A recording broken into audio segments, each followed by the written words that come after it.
Баршаңызға қайырлы күн. Ауызашардың 4-ші күніне бүгін қуырдақ пен ерекше дәмді ауызда еритін пирогтың рецебін назарларыңызға ұсынамын. Алдымен табаны қыздырып аламыз, қазанды яғни. Одан кейін оған сұйық май, міндетті түрде сиырдың іш майын салып, жақсылатып қуырамыз. Іш май қуырылғанша енді етті турап бастаймыз. Ет міндетті түрде тұздалмаған болу керек. Қуырдаққа етті әркім әртүрлі етіп турайды. Біреулері ұсақтап төрт бұрышты етіп тураса, ал кейбір өңірде ірілетіп турайды. Мен бүгін қуырдаққа етті орташа көлемде турадым. Егерде үлкен малдың еті болса, негізінде ұсақтап тураған жақсы, сол кезде етіңіз тез пісетін болады. Мінеке орташа көлемде турап болғанша сиырдың жаңағы іш майы жақсылап шырғырып алдық. Енді оны міндетті түрде сүзіп аламыз.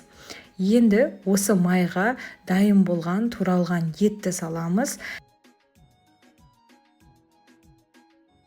Одан кейін дәміне қарай бір шай қасық тұзды, бір пиязды турап, барлығын жақсылатып араластырып, орташа газда, яғни газдың астын баяулатып қойып, 1 сағаттай етті асықпай пісіретін боламыз. Енді ет піскенше мен шайға карамельный пирогты жасадым. Ол үшін қаймақ керек бізде, майлылығы 20%. Оған 2 жұмыртқаны, кез келген өзіңізге ұнайтын вареный сгущенканы қосып, осылай блендердің көмегімен барлығын жақсылатып араластырамыз. Қыздар, видеоның описание бөліміне пирогтың барлық құрамдарын жазып қалдырамын.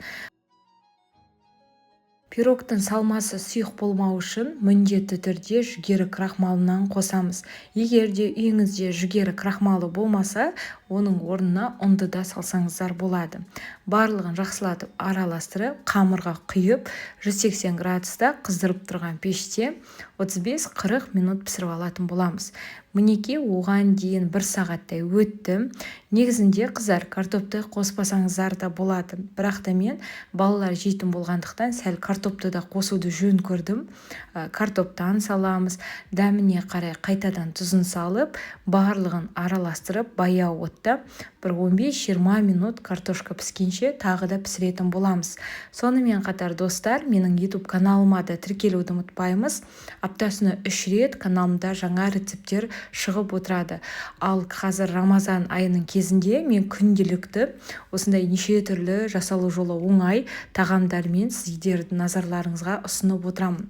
Қуырдақ дайын болды деген кезде ғана ең соңында енді бауырдан қосып, бір 15-20 минуттай бауыр піскенше тағы да барлығын пісіретін боламыз. Міндетті түрде жасап көріңіздер. Мінеке 45 минуттың ішінде пирогымыз да дайын болды. Бұл пирог біздің отбасымыздың ең сүйікті пирогтарының бірі. Сіздер де жасап көріңіздер. Жас малдың еті болғандықтан қуырдақ 1,5-2 сағатта дайын болды. Рецепт ұнап жатса лайк басып, менің парақшама тіркелуді ұмытпаймыз. Қоңыраушаның белгісін басып қойсаңыз, қандай да бір жаңа рецепт шықса, сізге бірден хабарлама келеді. Ас болсын.